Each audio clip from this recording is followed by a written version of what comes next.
एक संत भगवान कह रहे थे काला सर्प काट ले तो उसका उपचार हो सकता है, लेकिन ये काम अपना अधिकार हृदय पे कर ले, ये डस ले, इसका उपचार नहीं हो सकता। ये ऐसा जहर है कि वो लहरें लेते रहो, पूरा जीवन वो नशा चढ़ा रहेगा उसका। और जैसे जैसे आपकी आयु कम होती जाएगी, मतलब अवस्था शरीर की बढ़ती जाएगी, आयु कम, वैसे वैसे और बढ़ता जाता है। जैसे जैसे आपकी शरीर शक्ति क्षीण होती है, वैसे वासना और रंग लाती, क्योंकि दुर्गति करना है ना। इससे चाहिए कि भगवान नाम और भगवत आश्रय के बल से इस विकार को सह कर शांत किया जाए। जितना आप सहनशील होगे उतना ही शांत होता चला जाएगा।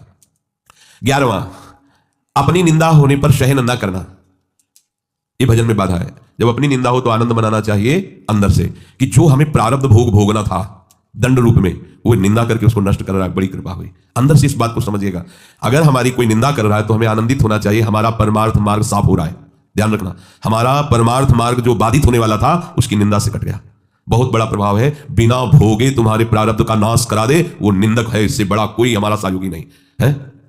साधो निंदक मित्र हमारा, चरणदास जी ने इसमें बड़ा आशीर्वाद दिया है कि जो कोई निंदा करे हमारी उतरे भाव से पारा साधो, क्योंकि उसने हमारे परमार्थ को साफ कर दिया। प्रशंसा करने वाला तो परमार्थ में रोड़ा पैदा कर दिया, देहाभिमान फिर पुष्ट होगा और भगवत चरणारविंद का आश्रय छूट जाएगा। लेकिन निंदा करने वाले ने भगवत आश्रय पुष्ट कर दिया, परमार्थ को बिल्कुल पवित्र और साफ कर दिया। आए हुए बुरे प्रारब्ध को नष्ट करने के लिए ये जो हमारी प्रभु निंदा कराते हैं, बहुत कृपा है छुपी हुई इसमें, उसे हमें भोगना पड़ता, सड़ना पड़ता। कई बार सुनाया है कि भगवान वशिष्ठ जी कुल पुरोहित थे और वो चक्रवर्ती सम्राट पे पद में थे, तो उनके शरीर में किसी पूर्व कर्मा अनुसार वो कुष्ठ हो गया था, गलित कुष्ठ। तो राजगद्दी पे थे, ढक के ऐसे रहते। तो वशिष्ठ जी से कहा इससे जीना से अच्छा है मर जाना, हम अपनी सभा में भी खुल के नहीं बैठ सकते हैं, सब गलित कुष्ठ। कोई उपाय है? उनका कर्म का फल तो भोगना पड़ता है। अवश्य में भोक्तव्यम कृतम कर्म शुभाशुभम। उनका महाराज कोई भी दान पुण्य कुछ ऐसा जो आप दुर्गा दान पुण्य से नष्ट नहीं होगा। एक उपाय है, आपके बड़े भ्राता की जो पत्नी, बड़े भ्राता युद्ध में मारे गए, आप रोज जाके उनको भगवान श्री राम का चरित्र सुनाइए जो आ गया।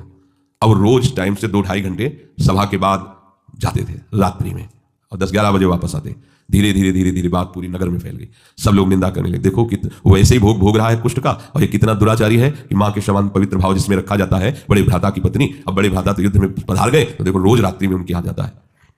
अब कुष्ठ खत्म होना शुरू हुआ। अब 20-20 लोग बैठ करके उन्हीं राजा के विषय की बात सब।